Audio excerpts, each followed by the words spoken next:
एक समय की बात है, एक गांव में संयुक्त परिवार रहता था। उस परिवार में एक पति पत्नी थे। पति का नाम राकेश और पत्नी का नाम अन्नू था। उस संयुक्त परिवार के पति राकेश पत्नी अन्नू में काफी बड़ा झगड़ा हुआ।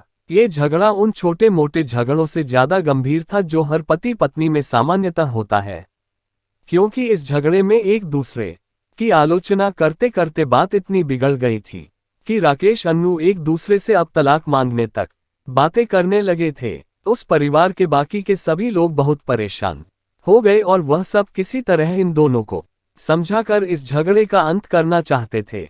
जब सभी के प्रयास काम नहीं आए तो वे लोग पति पत्नी के इस जोड़े को घर के सबसे बुजुर्ग सदस्य यानी दादाजी के पास लेकर गए।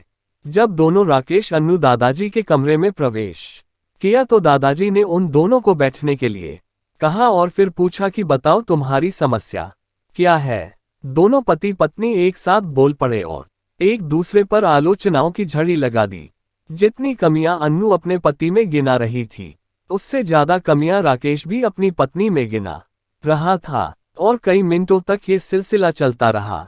दादाजी ने भी इन दोनों को नहीं रोका और इनको अपना अपना गुस्सा एक दूसरे पर उतारने दिया। आखिर में जब दोनों एक दूसरे की बुराइयां करके थक गए और शांत हो गए, तब दादाजी ने उन दोनों से कहा, अब दोनों एक दूसरे की कुछ अच्छाइयां बताओ। जब अच्छाई बताने का समय आया तब दोनों ही राकेश और अन्नू एकदम से चुप हो गए।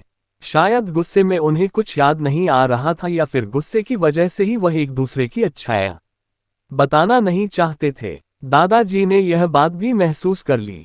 थोड़ी देर तक जब कोई भी नहीं बोला तब दादाजी ने कहा, अच्छा ठीक है, ये लो पेपर और पेन और एक दूसरे की अच्छाइयां इसमें लिखो।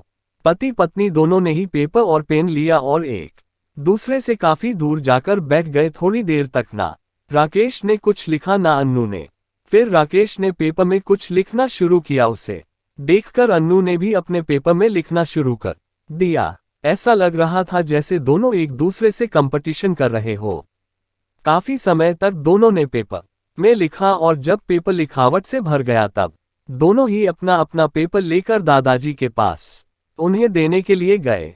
दादाजी ने उन दोनों के ही पेपर लेने से मना कर दिया और कहा कि अपने अपने पेपर एक दूसरे को दे दो और अब एक दूसरे के पेपर पढ़ो।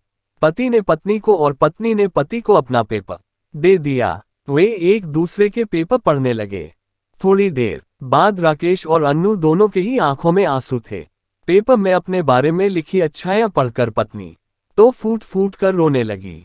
पत्नी को रोता देख पति उसे चुप कराने के लिए दौड़ पड़ा और माफी मांगते हुए उसे मनाने लगा। पत्नी ने भी पति की माफी मांगी और माहौल ऐसा हो गया जैसे कभी कोई झगड़ा हुआ ही नहीं था।